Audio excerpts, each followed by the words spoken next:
শরীফ নুরুল আকাম আপনাদের সামনে ফিরে এসেছি। আজকে আমাদের টপিকটা হবে stocks, valuation of stocks and bonds. এটা টেক্সট বইয়ের 5th চ্যাপ্টারে আছে। যেভাবে লেসনগুলো তৈরি করব সব প্রফেশনালদের জন্য, যদিও স্টুডেন্টরা এটা ইউজ করতে পারবেন। একটা জিনিস মনে করা দরকার, যদিও বলছে valuation of stocks and bonds, প্রিন্সিপলটা কিন্তু যে কোনো অ্যাসেটের ভ্যালুয়েশনে আপনারা কাজে লাগাতে পারবেন। আর একটা জিনিস যেটা হচ্ছে যে এই মুহূর্ত থেকে আসলে আমাদের আর ফিউচার ভ্যালু খোঁজ করার কোনো প্রয়োজন হবে না।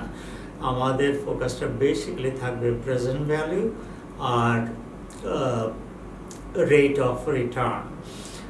যখন এটা করব আপনাদের ওই আগের চ্যাপ্টারে টাইম ভ্যালু অফ মানির অ্যাসাম্পশনগুলো একটু মনে রাখতে হবে। আমাদের অ্যাসাম্পশনগুলো 5টা অ্যাসাম্পশনগুলো ছিল। একটা হচ্ছে যে রিস্ক নেই, free money, frictionless market, interest rate is taken, যা বলা হবে সেটাই আপনাকে মেনে নিতে হবে। You cannot influence interest rate. আর একটা হচ্ছে যে টাইম ফ্রেমটা হচ্ছে 1 বছর অন্তর অন্তর। এটা সহজেই চেঞ্জ করা যায়। কেমন? তো আসুন তাহলে আজকে আমরা শুরু করি। ভ্যালুয়েশনের প্রথম ভ্যালুয়েশন অফ বন্ড এক সেট হবে, ভ্যালুয়েশন অফ স্টক এক সেট হবে। বন্ড ভ্যালুয়েশনটা জিনিসটা, বন্ড জিনিসটা কি? বন্ড জিনিসটা যখন আসবো, আমি একটা টাইম লাইনের কথা আপনাদের চিন্তা করতে বলবো। ধরেন যে এরকম একটা টাইম লাইন আছে, 5 বছর যদি করি, 1 2 3 4 5 এরকম, তাহলে 2 3 4, এখানে 5। এখানে যদি 5 হয় তাহলে আপনি বুঝতে পারছেন যে টাইম ফ্রেমটা হচ্ছে বা এন হচ্ছে 5। আর এটা হচ্ছে বর্তমান। এখন একটা বন্ডে নর্মালি, একটা নর্মাল অর্ডিনারি বন্ডে কি হয়, এটা যে বছর এটা বাজারে ছাড়া হবে, লক্ষ্যটা কি? কর্পোরেশন বা কোম্পানি বাজার থেকে টাকা তুলছে, কিছু একটা প্রমিস তো করতে হবে। লোকে এমনিতে টাকা দেবে না, তারা তার থেকে রিয়েল রেট অফ রিটার্ন এবং রিস্কের জন্য একটা প্রিমিয়াম হয়তো চাইবে। তো আমি যদি এরকম একটা এক্সাম্পল করি যে একটা কোম্পানি বলছে যে এখন বাজারে রেট 10%, তাহলে প্রত্যেকটা কাগজের জন্য কাগজে লেখা থাকবে কত এটার ফেস ভ্যালু। কাগজে লেখা আছে বলে এটা ফেস ভ্যালু। আমরা করব 1000 টাকার ফেস ভ্যালু এবং 10% ইন্টারেস্ট। তার মানে বাজারে যখন ছাড়া হচ্ছে এটা 1000 টাকায় ছাড়া হবে, 1000 টাকা কাগজের উপরেই লেখা থাকবে, এটা হবে পার ভ্যালু বন্ড। 1000 টাকা 5 বছরের বন্ড যদি হয়, তাহলে এই 1000 টাকা কোম্পানিকে ফেরত দিয়ে দিতে হবে 5 বছর পরে। আর প্রতি বছর একটা ইন্টারেস্ট দিতে হবে। যদি বলি 10%, তাহলে প্রত্যেক বছর টাইম লাইনে এরকম করে দেখবেন যে 100 এখানে, দ্বিতীয় বছরেও 100, 1000 টাকা 10%, তৃতীয় বছরেও 100, চতুর্থ বছরেও 100। এগুলো হচ্ছে একটা বন্ডের সাথে রিলেটেড ক্যাশ ফ্লো। এটা কীরকম হয়ে গেল, আমি এটা একটু মুছে নেই। পুরোটা জিনিস মুছে গেলে তো অসুবিধা হবে, এটা কি ঝামেলা হলো। এটা আপনি মনে করেন যে এটা 100, এটা বোঝা যাবে কিনা, আমি নতুন করে লিখে এটা কাটতে পারলাম না। এটা হচ্ছে যে ইন্টারেস্ট অব্লিগেশন কোম্পানি মিট করছে। আর 5 বছর হয়ে গেলে কোম্পানি 1000 টাকা ফেরত দেবে। কিভাবে কাজ করতো অরিজিনালি একটু চিন্তা করে দেখেন। আমরা তো প্রেজেন্ট ভ্যালু সহজেই বের করতে পারবো, এক একটা করেও করতে পারি, আবার একসাথেও করতে পারি। দেখবেন যে উপরে যে 100 টাকা 5 বছর ধরে আছে, এটাকে আমরা বলছি 5 বছরের অ্যানুইটি যদি ক্যাশ ফ্লো হিসাবে বলি, আর এটা হচ্ছে একটা সিঙ্গেল ফ্লো। ইনভেস্টর কত % করে রিটার্ন চাচ্ছেন? প্রথম ইসে আমরা লিখতে পারি 10%। এখন একটু চিন্তা করতে হবে যে জিনিসটা আদিকালে যখন প্রথম বন্ড বাজারে ছাড়া হয়েছে তখন কিভাবে টাকা নেওয়া হতো। একটা রিসিটের মধ্যে, একটা কাগজের মধ্যে লেখা থাকতো যে এই কাগজটার দাম হচ্ছে 1000 টাকা, বা যার মানে হচ্ছে কোম্পানি 1000 টাকা প্রত্যেকটা কাগজের বদলে 1000 টাকা ধার নিচ্ছে। এই 1000 টাকা 5 বছর পরে ফেরত দেওয়া হবে। বন্ড সার্টিফিকেটের মধ্যে লেখা থাকবে টু দি প্রেজেন্টার 1000 টাকা উইল বি রিটার্ন অন একটা বছর, কোন বছরে, এটা যদি 2024 হয় তাহলে এটা 2029-এ বলবে যে টু দি প্রেজেন্টার যে এই কাগজটা নিয়ে আসবে 5 বছর পরে, দ্যাট ইজ 2029-এ একটা ডেট দেওয়া থাকবে, তাকে কোম্পানি 1000 টাকা দেবে। এটা একটা কাগজের কাজ। সেই কাগজের সাথে এটা যদি 5 বছরের বন্ড হয় তাহলে এখন মনে করেন যে এই জিনিসটা, এই কাগজটা একটা বন্ড সার্টিফিকেট, এখানে লেখা আছে যে 5 বছর পরে 1000 টাকা যে এই কাগজটা নিয়ে আসবে তাকে দেওয়া হবে। আর এইখানে এক কোনায় 5টা ছোট কাগজ কুপন থাকবে। প্রথমটা একদম উপরে যেটা আছে সেটা বলবে যে 1 বছর পরে, দ্যাট ইজ 2025-এ যে এই কুপনটা নিয়ে আসবে তাকে 100 টাকা দেওয়া হবে। এরকম 5টা, প্রথমটা আপনি ছিঁড়ে নিয়ে কোম্পানির কাছে গেলে কোম্পানি প্রত্যেকটা কাগজের জন্য 100 টাকা দেবে। দ্বিতীয় বছরে আপনি সেটা করতে পারেন, তাহলে কোম্পানি পার সার্টিফিকেট, পার বন্ড 100 টাকা দেবে। এইভাবে কোম্পানির 5টা আউটফ্লো আছে, 5টা ছোট ছোট কুপন আছে ক্লিপ করা। আপনি 1 বছর পর পর কোম্পানিকে নিয়ে যাবেন, কোম্পানি 100 টাকা করে আপনাকে দেবে। আর 5 বছর পরে পুরো সার্টিফিকেটটা নিয়ে যাবেন, তখন আর কোনো কুপনে কোম্পানি আপনাকে 1000 টাকা দেবে। এই বন্ডের ভ্যালু কত? দ্যাট ইজ কোম্পানি যদি প্রমিস করে, কোনো রিস্ক নেই, ধরেন যে 100 টাকা 1 বছর পর পর দেবে, 5 বছর ধরে, 5 বছর পরে 1000 টাকা দেবে। আপনার কিছু টাকা আছে, আপনি এরকম একটা বন্ডের জন্য কত দাম দেবেন?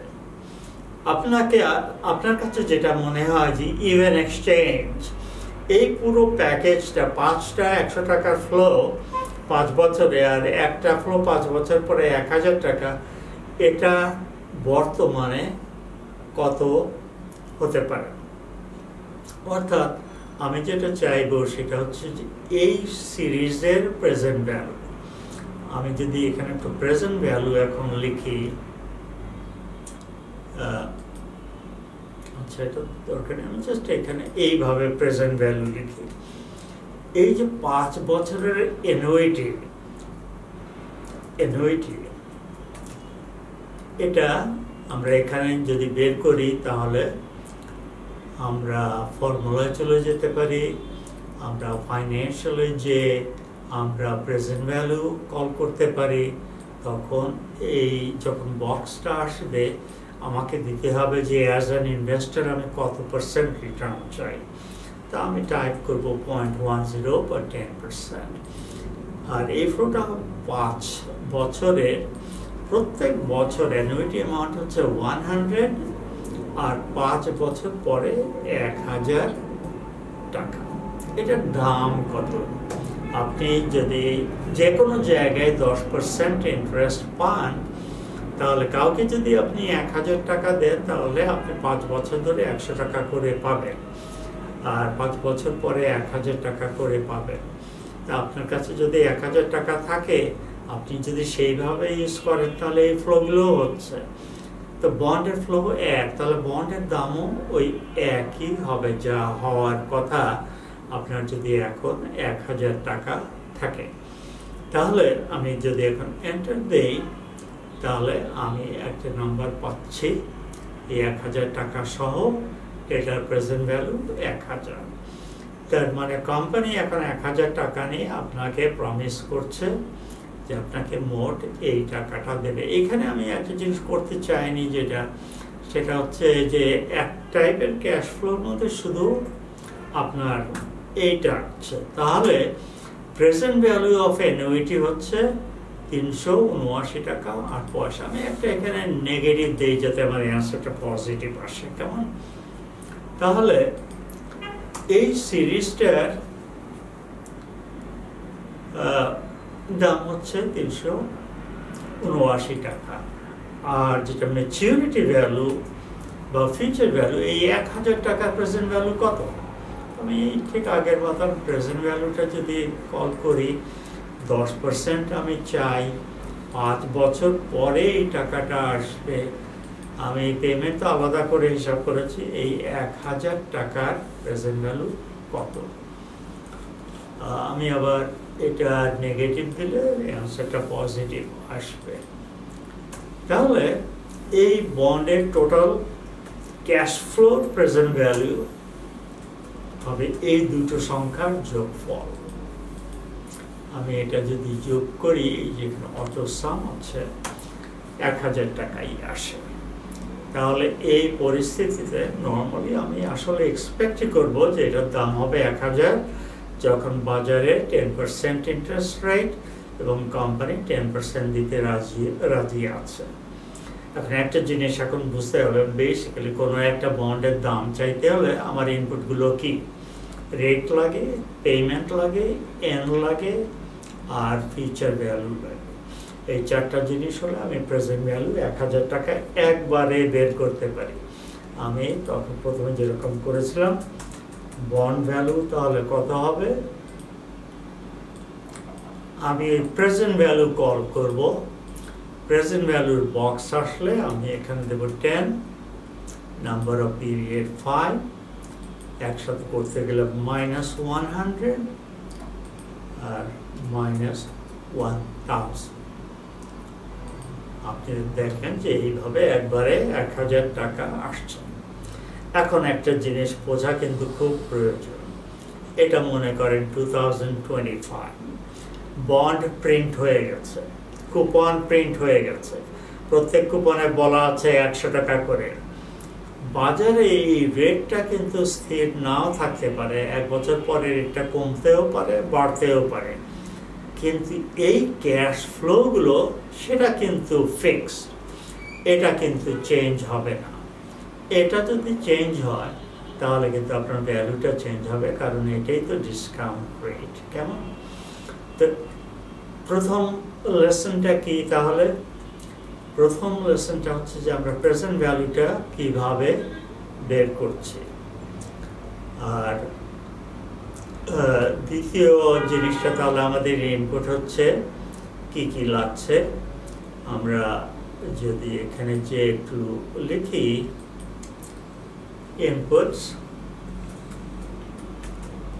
keep in mind এটা একবার লেখা হয়ে যাবে, আপনি কিন্তু ক্যাশ ফ্লোগুলো চেঞ্জ করতে পারবেন না। আপনার আছে রেট। এই রেটটা হচ্ছে যে ইনভেস্টর কি রেট চায়, এটা কিন্তু খেয়াল রাখতে হবে যে এটা নেসেসারিলি বাজারের রেটটা নাও হতে পারে। আর একটা রেট লেখা আছে সার্টিফিকেটে যে 10% ইন্টারেস্ট দেওয়া হবে এবং কুপনগুলো 10%-এর সমান করে 5টা কুপন দেওয়া আছে। সেই কুপন রেটটা কিন্তু একটা রেট হিসাবে ইউজ হবে না, সেটা এই অ্যানুইটির সাইজ কত সেটা নির্ধারণ করবে। যদি বলা হয় কুপন 8%, আমরা যদি সবসময় ধরে নেই ফিউচার ভ্যালু অথবা ম্যাচুরিটি ভ্যালু 1000-এর 8% হবে 80 টাকা। তো কুপন যদি 8% বলে তাহলে এই সব নাম্বারগুলো আমার 80 টাকা হয়ে যাবে। তাহলে আমার একটা সংখ্যা দরকার পেমেন্ট। পেমেন্ট আমার এক্সাম্পল হচ্ছে 100 টাকা 5 বছরের। একটা ম্যাচুরিটি ভ্যালু আছে যেটা হবে 1000, আর একটা টাইম ফ্রেম আছে যেটা এক্সেলে আছে NPER। এই করা জিনিস আমি যদি ইনপুট করি তাহলে আমি পাবো প্রেজেন্ট ভ্যালু। একটু ওরিয়েন্টেশনটা দেখেন যে কোনটা ইনফ্লো আর কোনটা আউটফ্লো। কোম্পানির তরফ থেকে এই টাকাগুলো হচ্ছে আউটফ্লো, এটা হচ্ছে আউটফ্লো নেগেটিভ।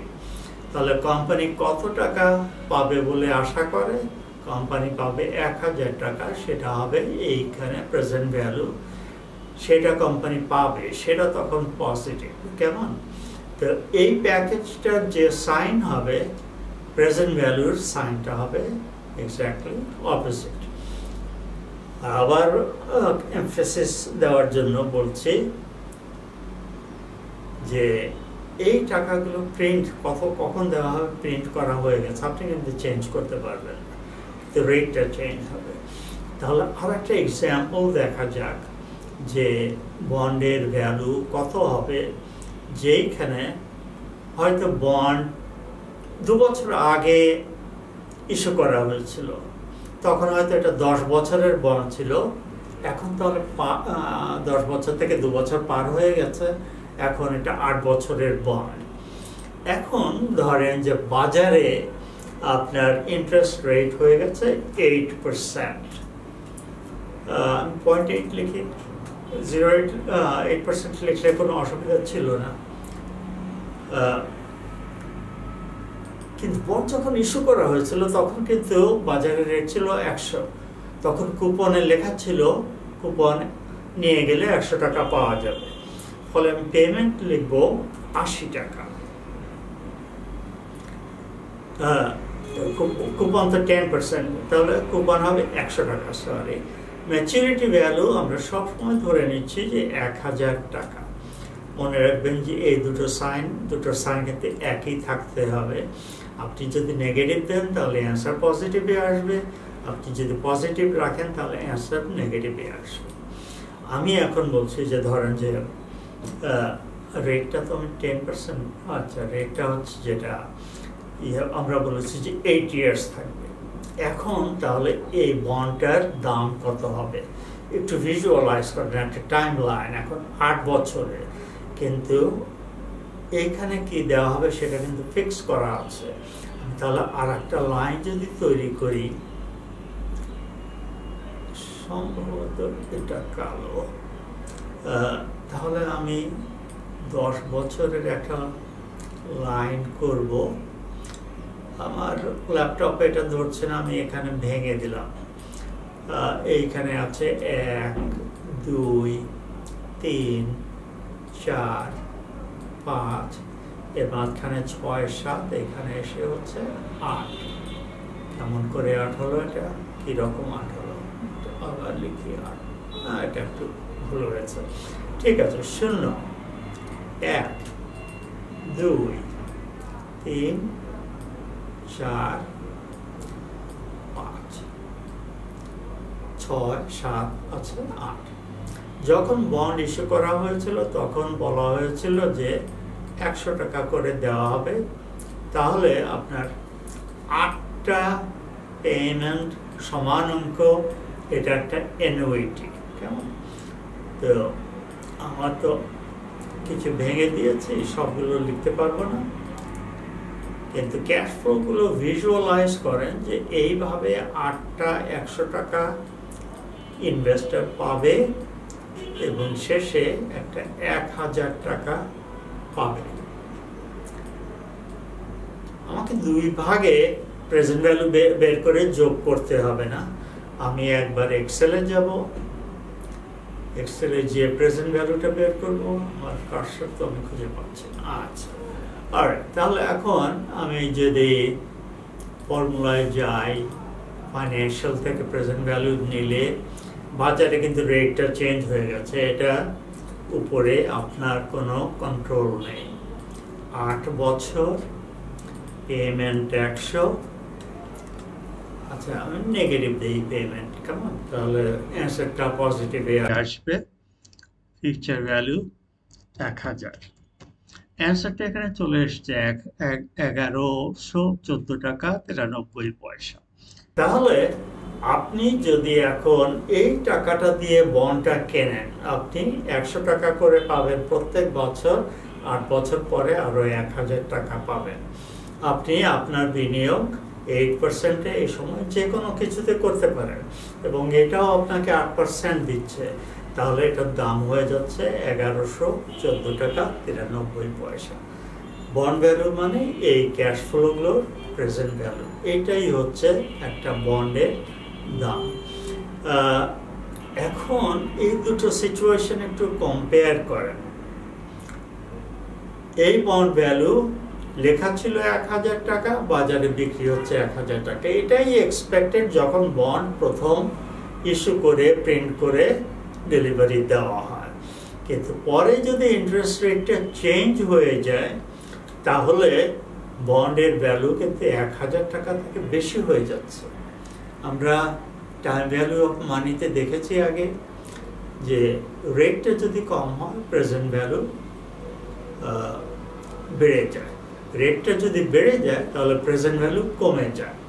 এটার বেসিক ভ্যালু ছিল bond value, true value, face value, fair value, market value, যাই বলেন ওখানে ওটা 1000 টাকা।